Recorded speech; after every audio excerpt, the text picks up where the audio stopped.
Are you looking for a simple and easy way to plan your way to calm? Well, a notebook planner may just be the thing for you. In this video, I'm going to share with you the variety of different types of notebooks that are presently out there that you can transform into your everyday planner. I'm going to give you 5 practical tips in choosing the right notebook to fit your needs that will help you plan a calmer life. So if that is something that you're interested in, then definitely stay tuned.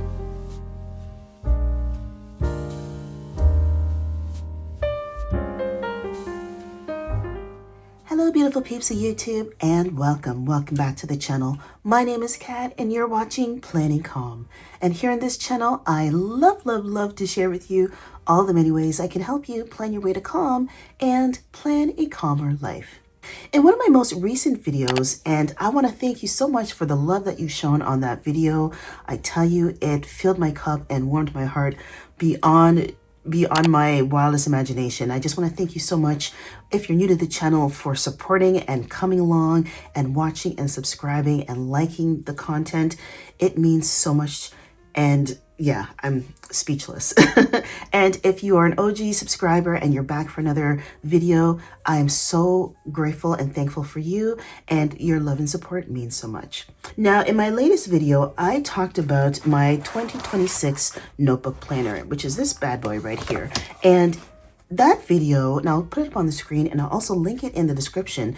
A lot of people were asking, you know what, Kat, I love this concept, but how do I choose the right notebook for me and the right notebook to turn into a planner? And that's what this video is going to be about today. Now, if you're somebody who is watching their budget, really finding the right notebook could save you a lot of time and money. And that's what this video is for, saving you time and money so that you can plan your way to a calmer life and just take the stress out of planning. Because as much as planning should be stressless or stress-free, it can be stressful. And so hopefully these tips will help.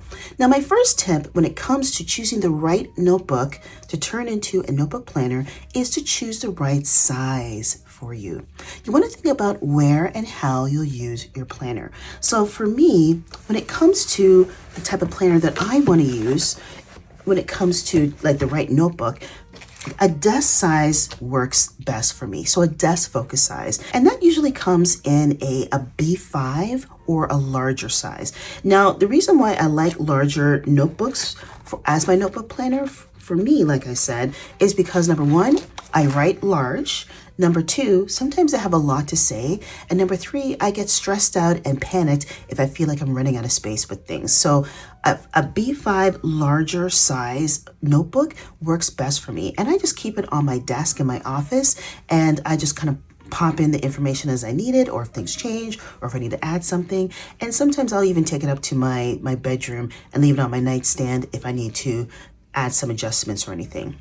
Now, the next size that is quite popular is something called the A5 size. So an A5 size, if you want to think about a Hobonichi Cousin or a Sterling Ink Common Planner, those would be like an A5 size, and it's typically considered a standard planner type size. Now, it's smaller in size. I'm going to show you an example of something very similar to an A5. This is my former notebook that I love, and I love this size because it is portable. It's easy to carry in bags, in your purse, in your school bag, all that good stuff, your work bag. It's great. You just kind of slide it in. Now, the thing is with this size is that because it's smaller, there's less space to write things, and you may run out of paper, towards the end of you actually finishing the notebook, which means you'd have to buy multiple books. And if that's something that you don't mind, that's okay. I always find that you probably need to buy multiple notebooks just because the year is 365 days, and that's a lot to write. But sometimes you may not need all that space. So again, it really depends what you need. Now, my next tip is to pick a paper type that suits your writing. Now, this is really important because for me, it's one thing to run to the dollar store and get a notebook and say, yay, I got a notebook, I'm gonna turn it into a planner. But then when you get it and use it, you find that the paper quality is not where it's at. And if paper quality is important to you, then you're going to be frustrated. And nobody wants to plan in a product that doesn't work for them.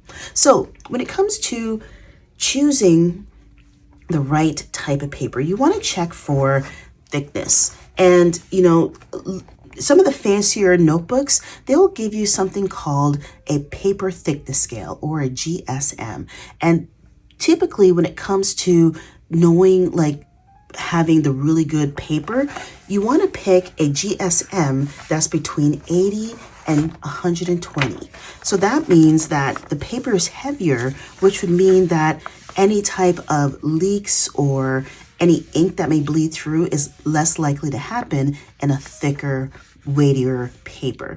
Now, you'll find those quality type of notebooks in more specialty stationery stores and more higher end places, even on Amazon and Walmart. But for most of your typical dollar store notebooks will be of a lighter paper. And so you just want to keep that in mind when you're looking at paper thickness. For me, it really depends on my needs of the notebook, but I typically use pencil when it comes to my notebook planner. So paper thickness isn't really an issue for me. But if you are somebody who uses pen, you want to make sure that you keep that in mind.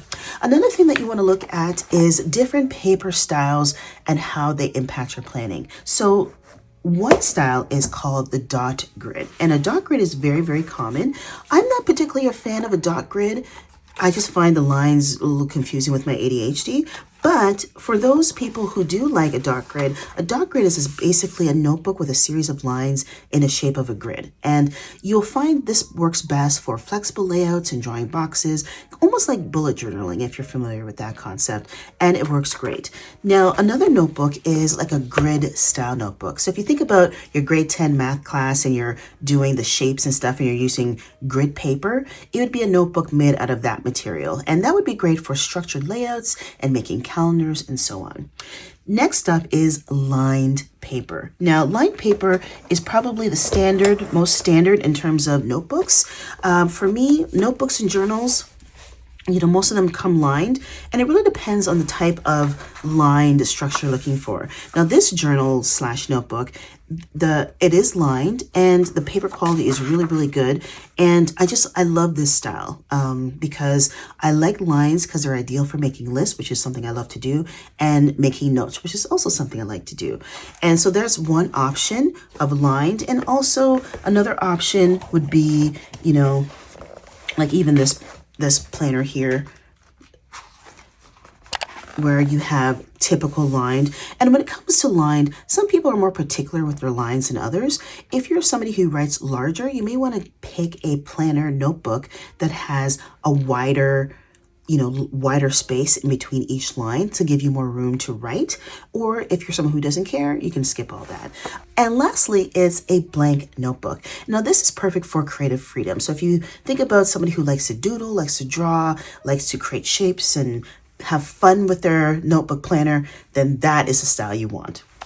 Now, my third tip is to look for durability and binding style. Your planner will get a lot of use. You will be rough and tumbling with this bad boy throughout the year. So you want to make sure that you pick something that's going to last, that's going to stand the test of time.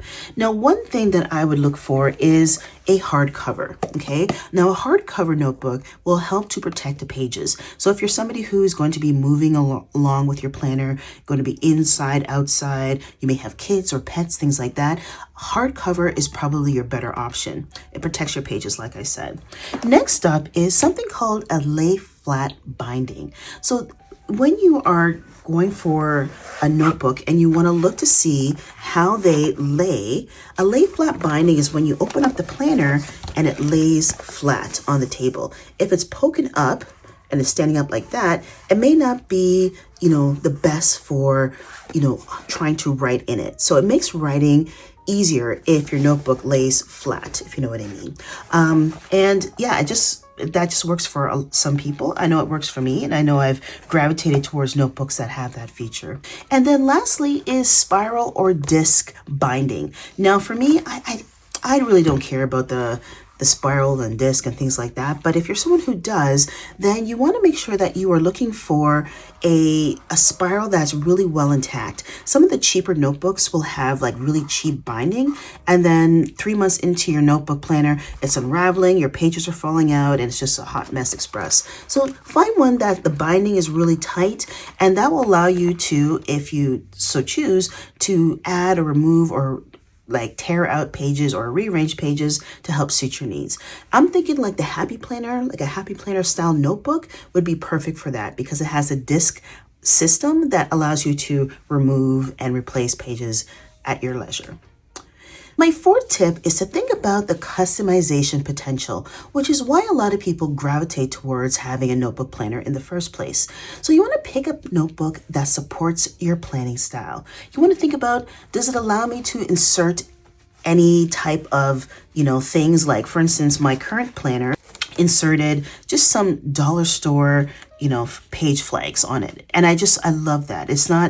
It doesn't get in the way of my planning, and it helps me organize my notebook so that it makes sense for me. Okay, I love that feature. You also want to think about, can you add stickers to it? If you're somebody who likes to, have stickers in your planner, just because you have a notebook and you're turning it into a planner doesn't mean you can't have stickers, yo. Use stickers, add stickers if you want. Stickers are great. They add in just some diversity to the planner, some interests, and it's great.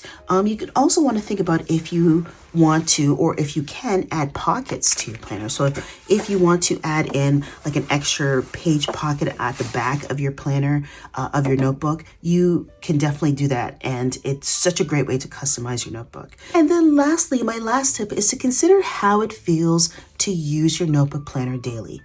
Planning should inspire you, and planning should make you feel calm. That's why I have this channel here, because that planning does that for me. In addition to my faith and spending, time with God, planning is what I use to help manage the stresses in my life. And so I use planning to inspire me, and it shouldn't feel like a chore. If it does feel like a chore, folks, you're not doing it right. Okay. So again, you want to think about some things. You want to think about, do the pages feel nice when you write? If you're using a notebook and the pages are just like cheap and like they're falling apart, they rip easily, then that's not the notebook planner for you. Choose a different notebook.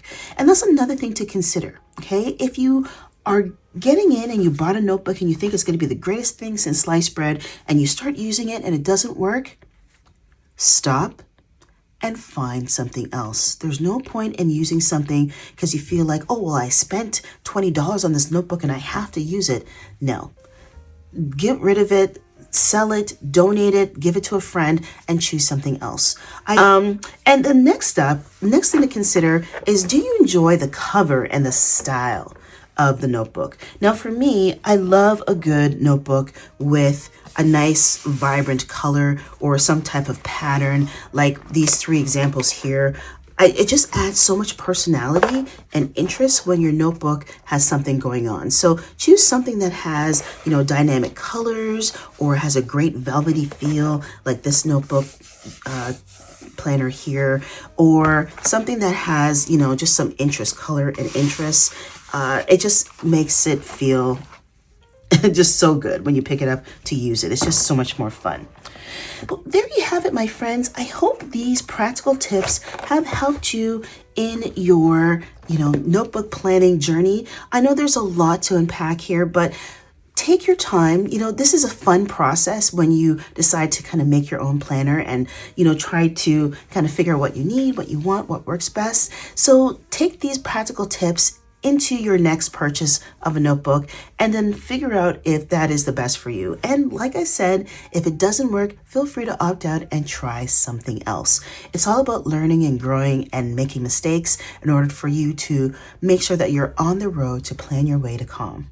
So thank you so much for watching, my friends. If you liked this video and you found it helpful, don't forget to give this video a like, and don't forget to subscribe and be a part of the Calm family. I thank you so much for all my new subscribers and my OG subscribers for following me on this planning calm journey. I love you guys. Thank you so much for your support and your love, your comments, and all the good things. And I'm so grateful for each and every one of you. So until next time, my friends, take care, be well, be blessed, and I'll see you all in the next video. Bye-bye, planner peeps.